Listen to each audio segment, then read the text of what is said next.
하나님의 말씀 같이 보겠습니다. 사무엘상 6장 2절부터 12절까지 보고 그 다음에 19절부터 21절까지 또 연결해서 드리도록 하겠습니다. 사무엘상 6장 1절부터 12절입니다. 우리가 성경 416페이지가 되겠습니다. 우리 교독할 때 제가 1절 먼저 읽겠습니다.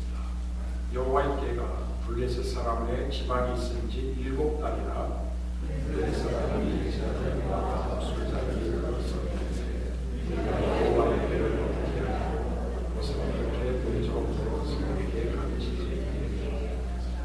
그들이 가로되 이스라엘 신의 배를 보내려거든 거저 보내지 말고 그에게 속건제를 드려야 할지 그리하면 병드났고 그 손을 너희에게서 옮기지 아니하는 연고도 아니라 그리고 속건제를 삼고 가운데 블레셋 사람의 강력의 수요대로 독점 다섯과 금지 다섯이 하니 너희와 강력에게 내리지 아니하는 막으리라.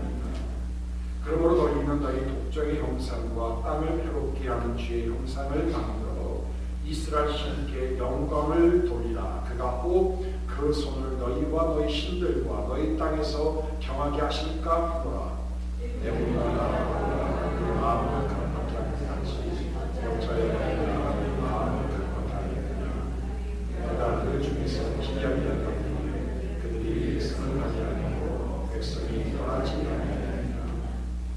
그러므로 새 수레를 만들고 멍에 메어보지 아니한 전나는 소 둘을 끌어다가 수레를 소에 메우고 그 송아지들은 떼어 집으로 돌려보내고 여호와의 배를 잡아 수레에 싣고 속건제를 큰 고운 상자에 담아 꽤 넓게 두어 그것을 메어가게 하고 보아서 때가 그 본 지경길로 올라가서 베세메스로 가면 이 큰 재앙은 그가 우리에게 내린 것이요 그렇지 않으면 우리를 친 것이니 그 손이 아니요 우연히 만난 것인 줄 알리라.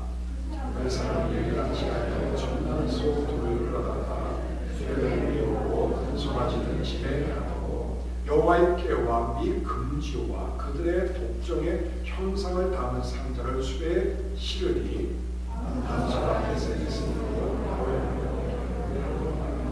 갈대에 울고 차로 치시당해 아니하고 블레셋의 방패에 그런 베세메스 경계까지 있다. 다음 19절부터 21절까지를 함성으로 같이 읽겠습니다. 시작. 베세메스 사람들이 여호와의 궤를 들여다보므로 그들을 치사 70인을 죽이시니라. 여호와께서 백성을 쳐서 크게 사육하셨으므로 백성이 애곡하였더라. 베세메스 사람들이 가로되 이 거룩하신 하나님 여호와께 누가 이니 서리요 그를 우리에게 이게로 가시게 하고 왔고 사자들을 기랍 여아림 거민에게 보내어 가로되 블레셋 사람이 여호와의 궤를 돌려 가져왔으니 너희는 내려가서 그것을 내리로 옮겨. 16세기 종교 개혁이 일어났을 때 그 종교 개혁자들이 가졌던 기본 정신 중에 하나는 하나님을 하나님 되게 하라. Let God be God. 하나님을 하나님 되게 하라. 이것이 종교 개혁자들이 가졌던 기본 정신 중에 하나였습니다. 교회가 이상하게 전통을 우르고 교회가 이상하게 관습에 따라 좌지우지가 되고 교회가 이상하게 세상의 철학과 이성에 의해서 지배당하는 모습을 보고 교회가 타락하고 교회를 다니는 많은 신앙인들의 그 믿음이 타락하는 걸 보고 종교 개혁자들이 성경으로 돌아가자라고 얘기를 하면서 그들이 마음에 품었던 것은 뭐냐면 우리가 믿는 하나님이 하나님 되게 하라. 하나님이 마땅히 있어야 될 그 자리에 하나님이 있게 해야 된다. 하나님이 받을 영광 하나님만이 받아야 된다. 하나님이 하실 말씀 그대로 우리 말씀대로 그대로 전달받아야 된다. 그 하나님의 말씀을 각색하거나 하나님의 그 자리를 빼앗거나 하나님 그 자리에 다른 대형물로 집어넣지 말고 우리가 믿는 그 하나님, 위대하신 하나님, 그 하나님이 하나님 되게 하는 것이 바른 교회와 바른 신앙으로 회복하는 지름길이라고 그는 믿었기 때문에 하나님을 하나님 되게 하라, 하나님이 하나님 되게 하라고 하는 그들의 정신이 있었습니다. 여러분, 신앙생활하면서 하나님을 하나님 되게 하는 것이 우리의 가장 큰 성공입니다. 우리 신앙을 보면요, 기분에 따라 하나님을 잘 믿던지 안 믿던지, 우리의 감정에 따라 하나님을 잘 믿던지 안 믿던지, 환경에 따라 하나님을 최고 우선주로 섰던지, 아니면은 하나님 별로 필요 없으니까 하나님을 저 구석에 쳐봤던지, 하나님을 내 마음대로 떡 주무는지 주물 때가 얼마나 많은지 몰라요. 하나님이 어느 때는 굉장히 큰 하나님으로 나타났다가, 어느 날 하나님이 굉장히 작은 하나님으로 축소됐다가, 어느 날 하나님이 굉장히 분명히 나타났다가, 어느 날 하나님이 거의 보이지 않는 만큼 안개처럼 희미하게 하나님이 보일 때가 얼마나 많이 있습니다. 여러분, 역사라고 하면은 영어로 히스토리라고 합니다. 이 히스토리가 우리는 또 다른 말로 히스토리라고 합니다. 여러분, 우리 인생이 단순히 히스토리가 아니에요. 여러분, 우리 인생이 그냥 몇 년도에 태어나서 몇 년도에 학교 가고 몇 년도에 결혼하고 몇 년도에 애 낳고 몇 년도에 뭐하고 몇 년도에 죽었다. 여러분, 그것은 모든 사람들이 가지는 공통분모예요. 그럼 믿는 우리들에게 히스토리는, 인생은 사실 히스토리가 아니라 히스토리예요. 그분의 이야기, 하나님의 얘기, 내가 태어날 때부터 죽을 때까지 하나님이 내 삶에 어떻게 개입했는지는 나만이 아는 비밀이 있다는 거죠. 여러분의 인생이 그냥 히스토리가 되지 말고 My life is 히스토리가 되는 놀라운 역사가 일어나길 원합니다. 하나님이 보여야 돼요. 우리 인생에서. 여러분이 교회에서 하나님이 보여야 돼요. 우리의 결정과 선택에서 하나님만이 보여야 돼요. 하나님을 되찾는 시간이 되기를 바랍니다. 네. 오늘 3회상 6장을 가지고 제가 사실은 작년 12월 마지막 주에 SNS로 올라가는 소라고는 제목으로 설교를 준비를 한 적이 있었습니다. 그리고 2월 달에 들어와서 생명성을 가지고 큐티를 아침마다 하면서 새벽기도 하면서 3회상을 또 이번 주에 묵상하면서 제가 설교를 한번 했습니다. 그런데 오늘 이 부분의 말씀을 제가 다시 읽고 묵상하는 가운데에 제가 애당초 가졌던 그 마음과 시각과는 완전히 다른 각도로 하나님이 저에게 말씀을 하기 시작하셨습니다. 그래서 그 말씀이 너무 귀하기 때문에 여러분들과 같이 오늘 시간에 나누려고 합니다. 굉장히 많은 분량인데 제가 한 30분에 35분 만에 끝내야 되기 때문에 오늘도 설교를 나가야 되겠으니까 그걸 보시면서 빠른 속도로 진행해 나가도록 하겠습니다. 자, 먼저 사무엘상 6장에 가기 전에 역사적인 배경을 살펴볼 필요가 있습니다. 오늘 사무엘상 6장에 나타난 사건은 갑자기 하면서 뚝 떨어진 사건이 아니라 사무엘상 4장, 5장을 기반으로 한 말씀이 오늘 연결되는 거예요. 먼저 4장과 5장에는 하나님의 법궤가 빼앗긴 얘기가 나옵니다. 블레셋과의 전쟁이 일어났어요. 블레셋이 쳐들어오니까 이스라엘 백성들은 에벤에셀이라고 하는 곳으로 올라왔고, 블레셋은 아벡이라고 하는 곳에, 아펠이라고 영문 아펠로 나오는데 아벡이라는 곳에 서로 대치하고 있었습니다. 전쟁이 터지자마자 이스라엘은 질 줄 알았어요. 왜냐면 게임이 안 돼요. 블레셋 사람들은 철기 문화로 무장된 사람들이에요. 이 사람들은 철로 만든 칼과 창이 있었고요. 철로 만든 농기구를 이스라엘 백성들이 애굽에서 나오기 전부터 미리 사용하고 있었던 사람들이에요. 게임이 안 돼요. 그래서 이스라엘 백성들은 급히 하나님의 법궤가 있는, 하나님의 언약궤가 있는 실로의 산을 보내서 실로에서 하나님의 법궤를 가져오도록 했습니다. 왜 그랬을까요?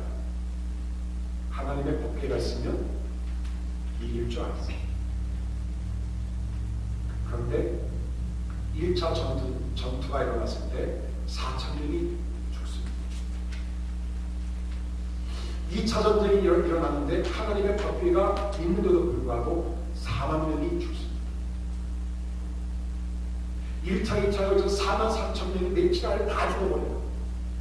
하나님의 법궤는 그대로 있는데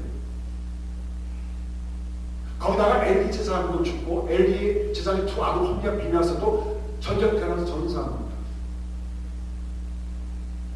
한 나라가 거의 멸망할 관계가 됐고 한 가문이 완전히 폭삭 주저앉았어요. 하나님의 법궤가 있는데 참 이상하죠? 그러다가 하나님의 법궤를 블레셋에게 빼앗기고 맙니다.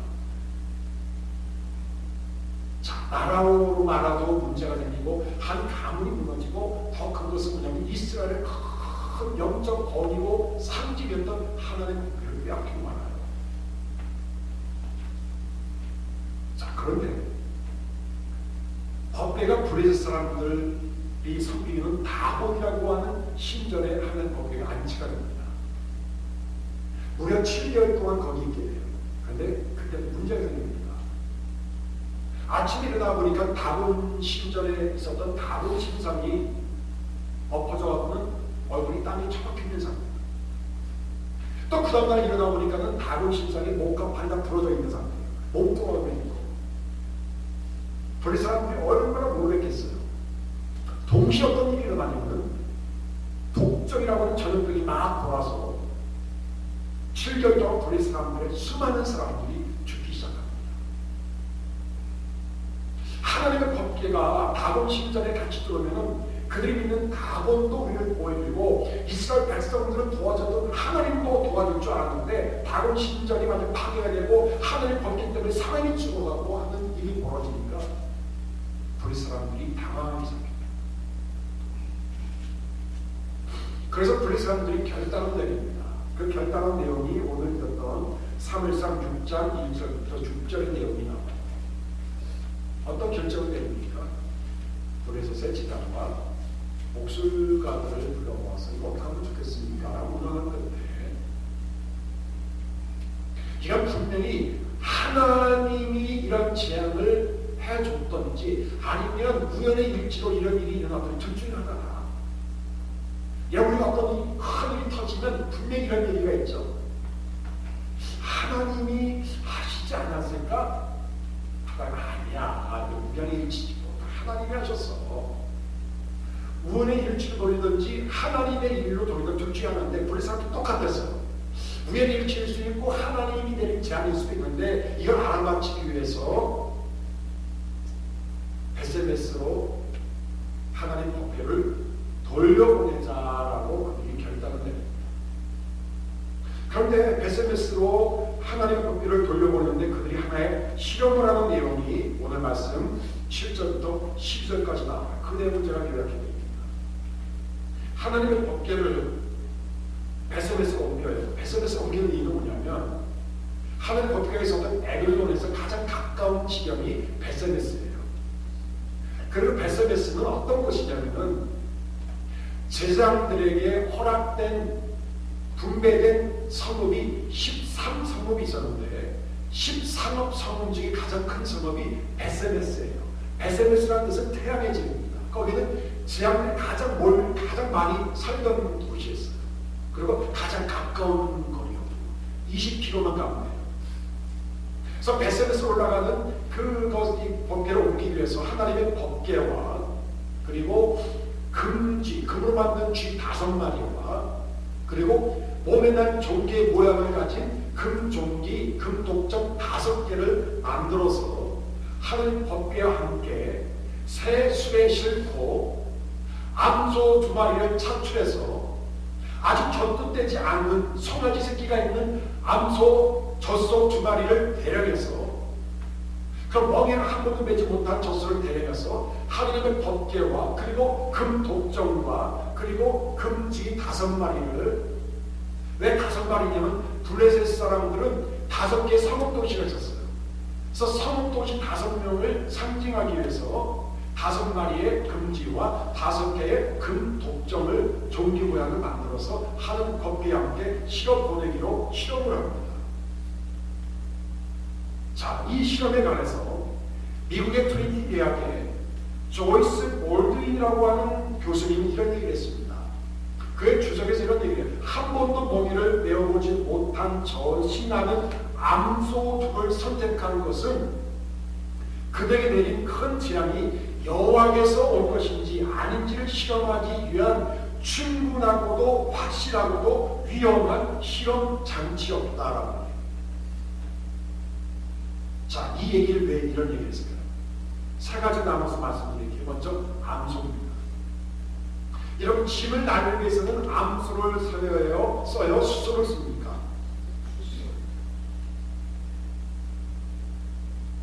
이사를 할 때 여러분, 남편은 손가락 가다가고 텔레비전 하루지길 보고 부인만 다 가산 정리하고 이사하는 날에도 남편은 아침에 골프장에 가고 부인이 여러분 소파도 나르고 피아노도 나르고 이건 말도 안 돼요. 남편은 쫓겨납니다.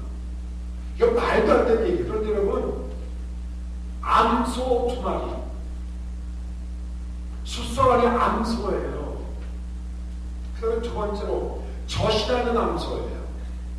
아직 젖을 떼지 못했어요. 뭐가 있다는 거예요? 송아지가 있다는 거예요. 자기 새끼가 있는 암소가 일을 시킨다고 일을 합니까? 일을 안 합니다. 그래서 오늘 베스베스로 올라가는 암소가 어떻게 올라가죠, 여러분? 12절에 보니까는 올라갈 때 울고라고 말해요. 울면서 올라가요. 울면서. 그러니까 말이 안 돼요. 암소에다가 젖이 나는 암소에다가 더 나가서 멍에를 메어보지 못한 2마리의 암소예요.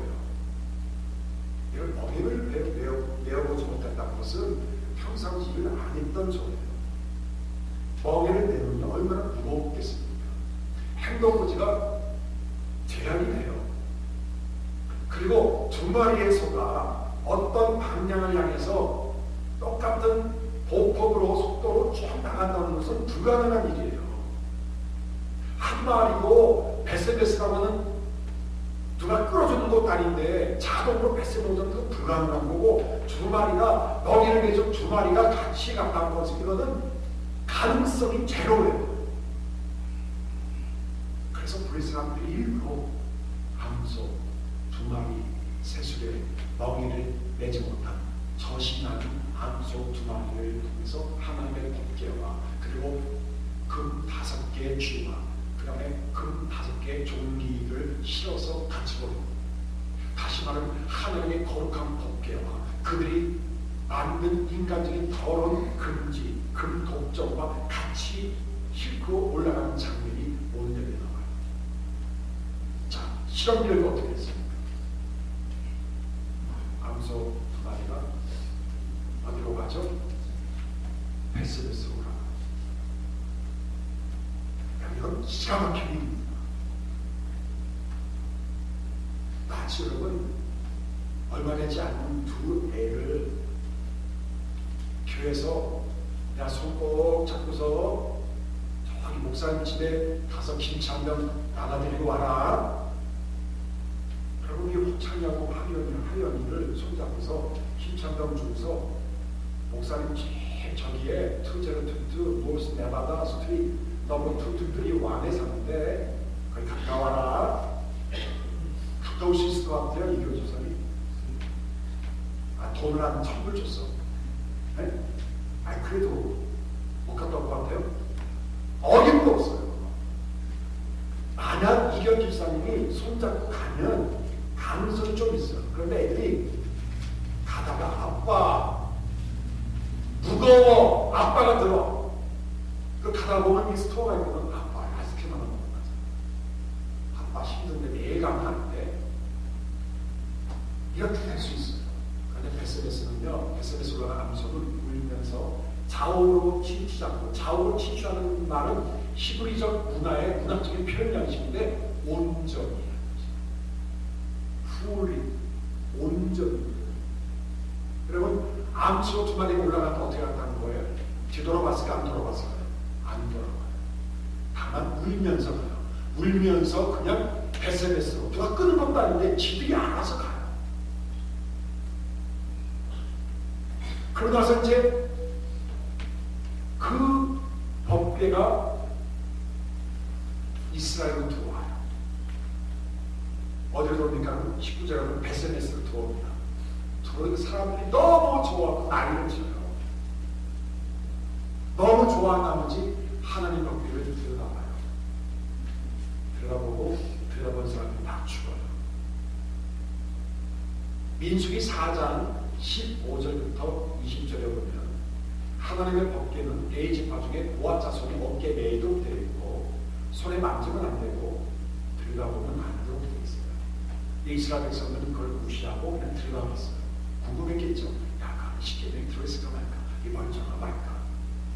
인간적으로 여러분 충분히 이해가 가죠. 그런데 하나님이 사람들을 생각하자.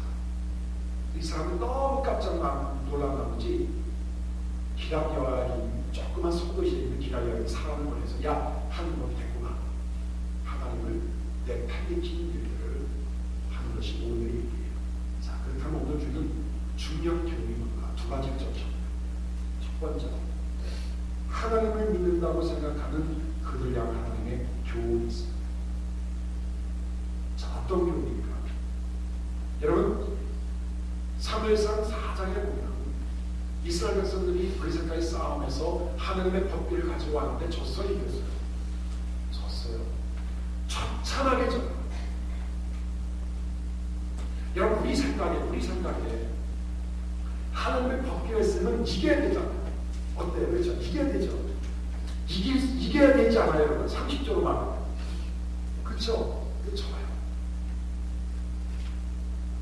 여호수아 3장에 보면 이스라엘 백성들이 애굽에서 나와서 모세는 죽고 여호수아가 세컨 리더십을 가지고 여호수아가 요단강을 건너는데 요단강을 건너는데 맨 처음에 앞장서기 한 사람이 목이 뭐예요? 앞장서기 한 게 하나님 법궤예요. 하나님 법궤가 갔을 때 요단강이 갈려져요. 여호수아 9장에 보면 여리고성을 놓을 때 맨 앞장섰던 게 뭐예요? 하나님의 법궤. 하나님 법궤를 내세웠더니 여리고성이 무너져요. 그럼 여러분 이스라엘 백성들이 상식적으로 뭘 생각했겠어요? 하나님 법궤가 있으면 요단강 강도 건너지고 여리고성도 무너지고 도레스 아이 자식들이 아무것도 아니 하는 법궤만 데리고 오면은 거짓말 이상한 능력이 나타나고 강철이 나타나고 해서 이 게임도 안 되는 게임이 아닌데 왜 그걸 4만 3천명이 죽어요. 여러분 이것이 일어난 시대는 언제면 사사시대예요. 사사시대의 특징은 뭡니까? 하나님의 소견이 아니라 사람의 소견대로 살던 시대예요. 하나님 말씀 전해라. 하나님 말씀 순종 아무 소용이 없어. 그냥 내 전통, 내 습관, 내 감정, 내 필링에 따라 움직였던 시대가 사사시대예요. 그러니까 이 사람들은 하나님의 말씀을 중심으로 회개를 한다든지 하나님 말씀에 순종하는 것 대신에 그냥 성경 말씀 하나만 딱 채고 다니면 교통사고도 안 나고 애들 안 아프고 대학교도 잘 들어가고 좋은 직장 다니고 뭔가 뚝딱뚝딱 된다고 생각했던 것이 그들 가서는 미신적인 신앙이었어요. 제가 오래전에 미국에 와서 자동차를 사갖고 이제 오클라호마에 있다가 캘리포니아 이사 갔는데 어느 분이 저한테 이 물고기 모양이 있는 스티커를 하나 주셨어요. 이 물고기가 예수 그리스도를 상징하지 않습니까? 주면서 목사님 이거 붙이고 나세요. 사고가 안 납니다. 그리고 교통순경에 보면은 봐줄 거예요. 그런데 마켓당에서 파킹하고 나가다가 사고가 났어요. 이럴 때 우리는 속된 말로 이런 쟁장들이죠. 어느 분이 저한테 패스터라고 하는 또 스티커를 주셨어요. 패스터. 그 안에 붙이고 다니는 교통수칙이 웬만하면 다 봐줍니다. 전 부끄러워서 그거는 잘 붙이기 나지 못했어요. 여러분, 우리가 뒤에 예수님, Jesus Christ라는 스티커를 붙이고 다니고 그 앞에 미러 안이나 그 숫자 같은 거 막 댕댕댕 다니는데 여러분, 걸리면 여러분 얼마나 부끄럽습니까? 그래서 저는 이 차에 있는 거 다 떼어버렸어요. 만약 내가 잘못했을 때 얼마나 창피하겠어요. 여러분, 스티커가 나를 보여주질 않아요. 운전 조심해야지 되죠. 근데 우리는요, 이상하게 하나님을 미신적인 하나님 믿을 때가 많아요. 하나님을 잘 믿으면 뭔가 잘 되고 뭐 안 될 것도 되고 내가 그냥 대강대강 막 살아도 하나님 요 부족 하나 때문에 나는 만사형통된다고 하는 이런 잘못된 믿음을 이스라엘 백성도 가졌지만 우리도 가졌다는 거예요. 여러분, 오늘 교회 왜 나오셨어요? 왜 교회 나오셨죠? 교회 안 나가면 이번 주에 장사 안 될 것 같아서 나왔으니까 여러분, 그럼 여러분들 이스라엘 백성들하고 똑같은 사람이에요. 미신적인 믿음이에요. 왜 기도하세요? 기도하면 가다 교통사고 날 것 같아서. 여러분, 그렇게 하나님을 미신적인 하나님으로 부정의 하나님으로 몰아치게 되면 하나님을 하나님 되게 하는데 실패하는 삶을 살 수밖에 없다는 거예요. 이런 바울이 고린도서 4장 2절에 보면, 자, 성경 제가 나눠드렸죠. 한번 읽겠습니다. 시작.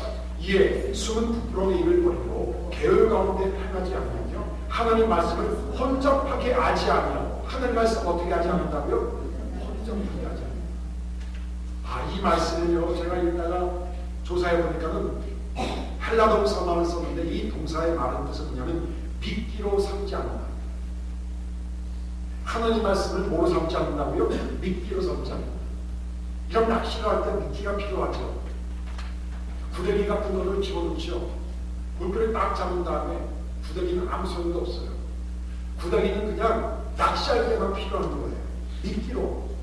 여러분, 하나님을 믿기로 삼지 마십시오. 우리는 하나님 믿기로 삼을 때가 얼마나 많은지 몰라요. 전 종종 이런 얘기를 들어요. 목사님한테 잘하면 축복받아. 여러분, 이 말이 맞습니까? 틀린 말입니까? 제가 오늘 비밀을 공개합니다. 목사님께 잘하면 축복받아. 맞는 말이에요? 틀린 말이에요? 네? 맞는 말이라는 사람 손 들어보세요. 맞는 말입니다. 야, 저 싸늘하다. 우리 교회들은 손 하나 한 명도 안 드네. 아주 작정을 했구만요. 여러분, 목사님께 잘 붙여서 축복받는 말은 반쪽 진리예요. 목사님께만 잘하면 안 돼요. 다 잘해야 돼요, 여러분. 그렇죠? 모든 사람들 다 잘하는 축복이 와요. 그리고 여러분, 이게 반쪽 진리가 뭐냐면은 목사님께는 잘하고 하나님께 하나도 못해. 이건 말도 안 되는 얘기예요, 여러분. 하나님께도 잘하고 모든 사람에게도 잘해야지 하나님의 축복이 임하는 거예요, 여러분.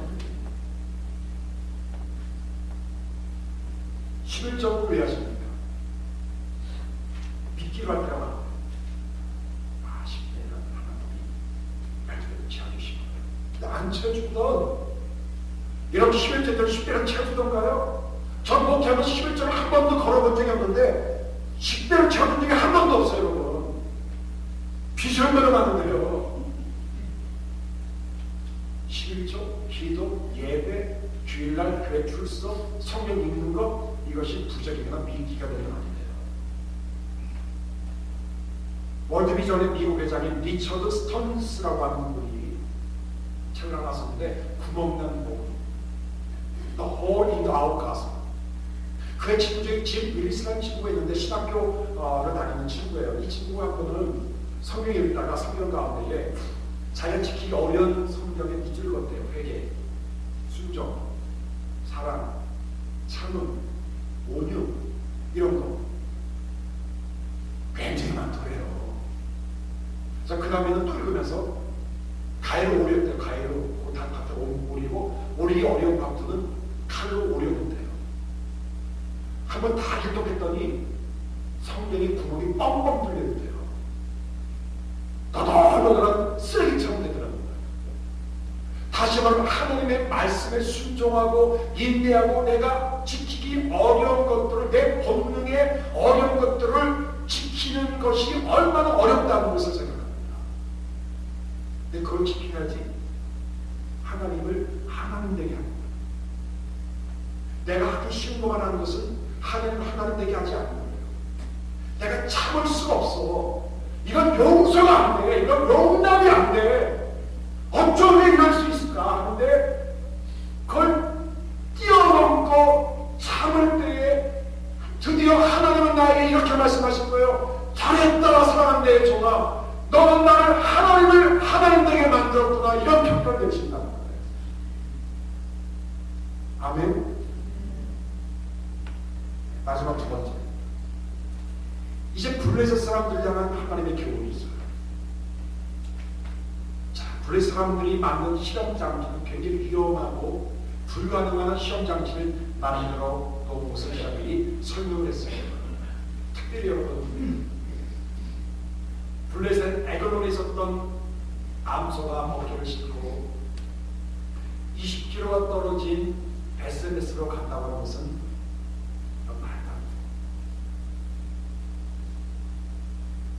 여러분, 증기기관차가 인류에 발명되기 전에는 사람이 하루에 활동할 수 있는 거리가 8km였어요. 8km. 4.5마일이에요. 저희 집에서 우리 교회까지가 한 3마일 정도 되거든요. 거기밖에 하루에 활동을 못했대요. 그러다가 증기기관차가 발명된 사람들 활동 영역이 넘어지고 비행기가 되면서 여러분, 하루 활동 영역이 여러분 24시간이면 계속 비행기 타고 한국에 왕복할 수 있어요. 네. 10,000마일, 몇 마일이야? 10,000마일, 16,000km, 20km를 간다는 건 불가능한 거예요. 그런데 SNS로 들어갑니다. 울면서 본능을 떨어요. 저는 서울에 있었을 때 전도사 생활을 동원교회라는 곳에 있는데, 동원교회가 마산동에서 가까웠어요. 지금 없어졌지만 그때 도축장이 있었어요. 그 도축장 앞에는 해장국집이 굉장히 많은데 굉장히 많이 있었습니다. 선지도 많이 넣어주고요, 콩나물을 많이 넣어갖고는 교회 집사님들의 장로들이 해장국 먹으면서 가면 마산동으로 갔어요. 그런데 소장인 걸 보니까 처참해. 트럭에서 내리는데 소가 안 내려와요. 본능적으로 자기가 죽을 줄 알고 안 내려와요. 결국 안 내려오면 여러분 몸대로 두드려 팹니다. 그럼 떨어져요. 그리고 들어갈 때 눈물을 질질 흘려요. 소들이 자기 죽을 줄 알고. 이게 몸대로 두드려 패다가 이게 근육이 상해. 나중에는 모레는 전기 충격기로 지지직 찢었어요. 그러면 기절해서 그리고 질질 끄고 마담동에 집어서 도축을 했어요. 여러분, 이 암소가 새끼를 집에 놔두고 눈물을 흘리면서 20km 떨어진 베스베스를 지르고가지고 쭉 간다는 것은 놀란 일이 아닐 수 없어요. 이 사건을 통해서 하나님은 뭘 얘기하고 있을까? 암소 끄는 사람도 없는데 가는 그것을 통해서 하나님은 불합리하고 상식에도 안 맞는 실험 장치를 만들었지만, 하나님은 마음에 먹으면 하나님의 방법으로 하고야 말겠다고 하는 살아계신 하나님인 것을 그들에게 보이고 싶었던 거예요. 너희들이 믿는 다곤이 너희들의 하나님이 아니라 이스라엘의 여호와 하나님이 진짜 하나님이라는 것이고, 여러분, 우리가 믿는 하나님은 세상에 많은 하나님 중에 파티클 중에 하나가 아니라 유일하게 믿어야만 하는 하나님인 것을 믿으시기 원해요. 하나님은 살아계신 분이에요. 하나님 역사하는 분이에요. 호기바다에 가시는 하나님, 오늘도 호기바다를 갈 수 있어요. 각종 질병에 꽂히신 예수님의 능력, 오늘도 붙일 수가 있어요. 그래서 우리는 하나님을 하나님 되게 만드는 일을 해야 된다는 얘기예요. 그래서 오늘 말씀 중에 6절에 보면 브레스 사람들이 이런 얘기합니다. 야, 애굽에서 이스라엘 백성이 나왔을 때 바로와 그 사람 바로가 하나님의 마음만 각박해 해갖고는 하나님이 그들에게 재앙을 내리셔서 나오게 하지 않았느냐라고 하면서 그들이 오래전 애굽에 있었던 일들을 해와. 다시 말하면 하나님은 애굽에서 있었던 그 일을 그때만 하는 것이 아니라 오늘 이 순간에도 할 수 있다는 것을 블레스라는 딱 보여줬던 거예요. 그때 하나님, 지금의 하나님이다. 불합리하다고 상식에 안 맞는 그 방법을 통해서 하나님은 뻔때를 보여주는 거예요. 여러분, 우리 신앙을 통해서 사는 사람들에게 뻔때를 보여주길 원합니다. 우리는 어떻게 잘못 믿으면 뻔한 인생을 살아요. 뻔해. 여러분 합시다. 아, 이거 뻔한데 뭘 해. 아, 이러다가 살다가 죽어. 우리 뻔하다고 얘기해요. 그런데 하나님은 뻔한 일을 초월해서 뻔하지 않은 인생으로 바뀌게 합니다. 그 어느 때는 뻔하지가 않아. 이성적으로나 감정적으로 이론적으로 말이 안 돼. 뻔하지 않은 것을 뻔하게 만드시는 분이에요. 이게 초월하신 하나님이고 영원하신 하나님이시고 살아계신 하나님인 것을 알게 됩니다. 이런 창세기 1장에 보면 하나님이 노아에게 뭐를 만든다고 했죠? 뭐를 만든다고 했죠? 팬케이크를 만든다고 했습니다. 방주를 만들라고 했어요. 그 방주를 만들었어요. 출애굽기 2장에는 모세가 태어났을 때 애굽의 바로가 히브리 노예 중에 남자 사나이가 태어나면 다 죽이라고 했죠. 그래서 부모님이 3개월 동안 숨겨놓다가 이제 더 커지니까는 애기 울음소리 커지니까 숨길 수 없어서 어떻게 합니까? 갈대 상자에다가 그 아들 모세를 집어넣고 나일강 강가에 떠내려야 됩니다. 노아가 만든 방주, 모세의 부모가 만들었던 갈대 상자, 그것은 똑같은 단어입니다. 테마라고 하는 단어예요. 여러분, 테마라고 하는 이 단어는 사이즈에 상관없어요. 노아의 방주는 미식 축구장 같이 커요. 3만 톤 되는 배의 크기예요. 모세를 실어나갔던 배는 조그만 박스에 불과해요. 그런데 테마예요. 테마가 주는 공통적인 특성은 무동운용. 그리고 운전하는 사람이 없어요. 동력장치가 없어요. 프로펠러가 없고 엔진이 없어요. 그리고 운전하는 사람이 없어요. 그냥 가는 대로 가는 거야. 밀어주는 것도 없어. 그런데 하나님은 노아의 방주의 동력자가 되시고 노아 방주의 운전자가 되셨고 모세를 실어나갔던 갈대 상자의 동력자가 되셨고 모세를 인도하셨던 인도자가 하나님이었다는 것을 우리에게 보여주고 싶었던 거예요. 하나님은 테마의 하나님이십니다. 여러분, 하나님은 하나님이세요. 우리가 문제지. 하나님은 항상 하고 계세요. 하나님은 변치 않으세요. 하나님은 항상 우리와 함께 하시고 우리 곁에 계세요. 내가 잠깐만 떠나고 왔다 갔다 해서 우리 모든 교인들이 하나님을 하나님 되게 만들고 히스토리를 만드는 놀라운 역사가 우리 삶에서 일어나길 주의 이름으로 기도합니다. 하나님을 하나님답게 만들게 하여 주옵소서.